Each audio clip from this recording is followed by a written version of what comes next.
نحمده ونصلي ونسلم على رسوله الكريم أما بعد فأعوذ بالله من الشيطان الرجيم بسم الله الرحمن الرحيم واسألوا أهل الذكر إن كنتم لا تعلمون صدق اللہ العظیم۔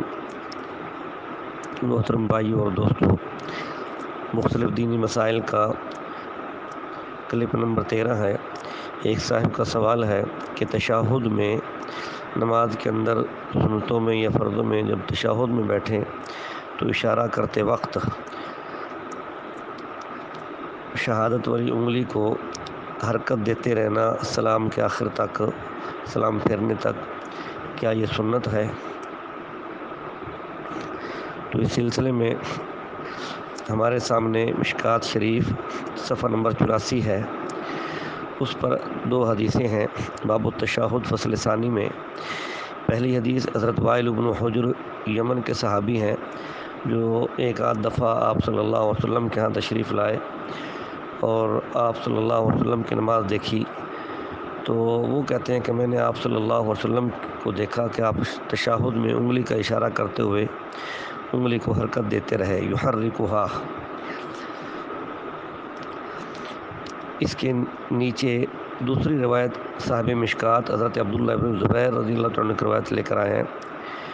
وہ نقل کرتے ہیں کہ آپ صلی اللہ علیہ وسلم کے ذات گرامی نے اپنی انگلی سے اشارہ تو کیا تشہد میں، اشہد اللہ، لا پہ انگلی کھڑی کرنی ہے، الا اللہ پہ انگلی کو رکھ دینا ہے۔ اذا دعا، جب تشہد کا کلمہ ادا کرنے لگے تو آپ صلی اللہ علیہ وسلم نے انگلی کا اشارہ کیا، لیکن ولا یحرکھا، اور انگلی کو حرکت نہیں دی۔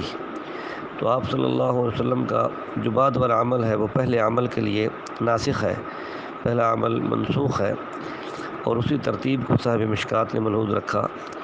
تو صفحہ نمبر 85 پر آپ صلی اللہ علیہ وسلم کا یہ عمل انگلی کے اشارہ کے کرتے وقت حرکت نہ دینے کو ذکر کیا ہے۔ اس لیے اب سنت یہی ہے کہ جب اشارہ کریں تو انگلی کو اشارہ کر کے رکھ دیں، اس کو سلام کے آخر تک حرکت نہ دیا کریں۔ دوسرا سوال یہ کیا ہے کہ مرد آدمی جب سجدہ کرے تو کوہنیوں کو اٹھا کر رکھے، کیا یہ حدیث پاک سے ثابت ہے یا فقہ کا مسئلہ ہے؟ الجواب، مشکات شریف صفحہ نمبر 83 پر حضرت براء بن عازب رضی اللہ تعالیٰ عنہ کی روایت ہے کہ نبی کریم صلی اللہ علیہ وسلم نے ارشاد فرمایا، اذا سجدت فضع کفیک، جب تو سجدہ کرے تو اپنے ہتھیلیوں کو زمین پہ رکھ، وارفع مرفقیک، اور اپنی کوہنیوں کو زمین سے اٹھائے رکھ۔ مرد کا سجدہ یہی ہے، عورت اپنی کوہنیوں کو زمین پر بچھائے گی، لیکن مرد اپنی کوہنیوں کو زمین پر سے اٹھا کر رکھے گا سجدے کی حالت میں۔ صفحہ نمبر 83 پر مشکات شریف میں حدیث پاک ہے، اسی کے مطابق فقہاء نے فیصلہ کیا ہے۔ تیسرا سوال یہ کیا ہے کہ یہ حدیث مشہور کی جا رہی ہے کہ جس آدمی کا تہبند ٹخنوں سے نیچے ہو تو اس کی نماز قبول نہیں ہوتی، کیا یہ حدیث پاک صحیح ہے؟ الجواب، یہ حدیث پاک صحیح ہے۔ ابو داود شریف کے حوالے سے مشکات شریف صفحہ نمبر 73 پر یہ حدیث پاک موجود ہے۔ آپ صلی اللہ علیہ وسلم نے ارشاد فرمایا، ان اللہ لا يقبل صلاۃ رجل مسبل ازارہ، اللہ رب العزت کی ذات اس بندے کی نماز کو قبول نہیں فرماتے جو اپنی تہبند کو ٹخنوں سے نیچے لٹکانے والا ہے۔ تو اس لیے اہتمام کے ساتھ نماز کے اندر بھی اور نماز سے باہر بھی مرد کے لیے تہبند کو ٹخنوں سے اوپر رکھنا واجب ہے۔ اس کا تہبند کو ٹخنوں سے نیچے لٹکانا گناہ کبیرہ ہے، اس لیے اس سے بچا جائے۔ خاص طور پہ کپڑوں کے سلوانے کے موقع پر بھی اس کا لحاظ رکھا جائے تو بہت اچھا ہے۔ ایک صاحب نے سوال کیا ہے کہ شیطان سے حفاظت کا کوئی عمل بتا دیں۔ الجواب، شیطان سے حفاظت کے اعمال تو بہت سے ہیں۔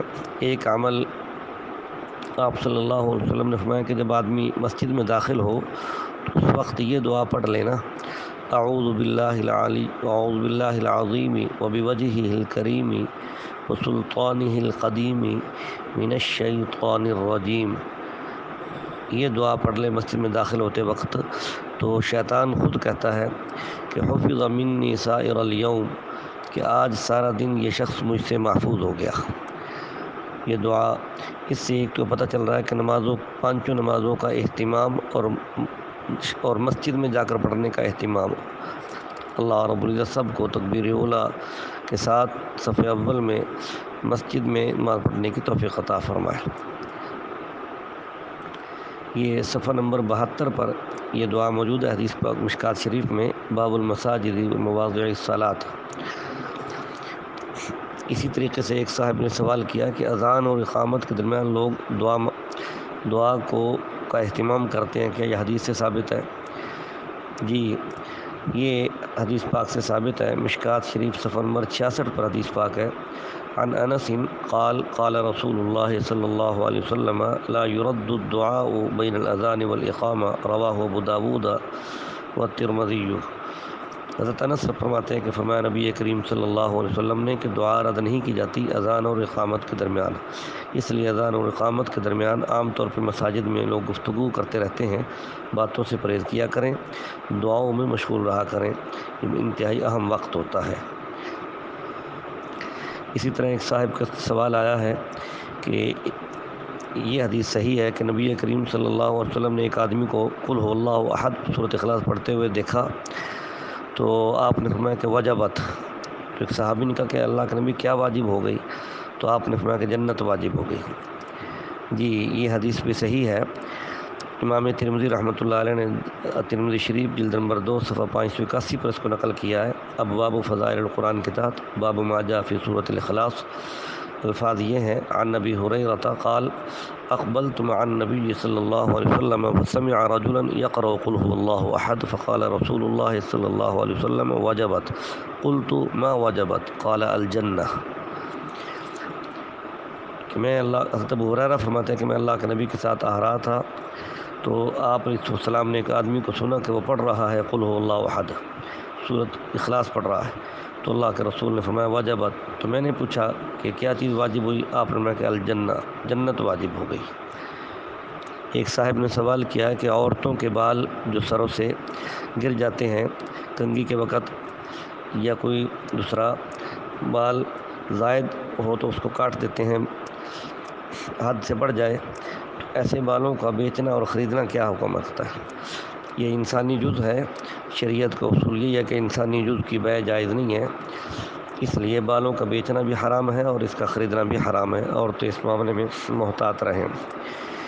ایک صاحب نے سوال کیا تھا کہ آج کل مکانوں کو گروی رکھ کر، ایڈوانس دیے بغیر گروی رکھ کر رقم دے دیتے ہیں چند لاکھ روپے دے کے، تو کہتے ہیں جب آپ ہمیں رقم واپس کریں گے تو ہم آپ کا مکان چھوڑ دیں گے، کرایہ نہیں لیا جاتا، کیا یہ جائز ہے؟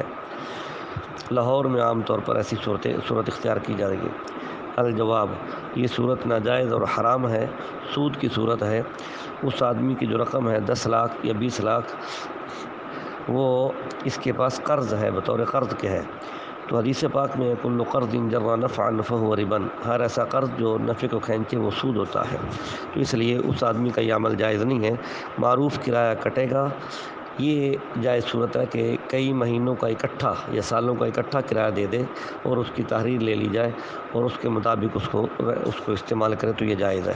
السلام علیکم ورحمۃ اللہ۔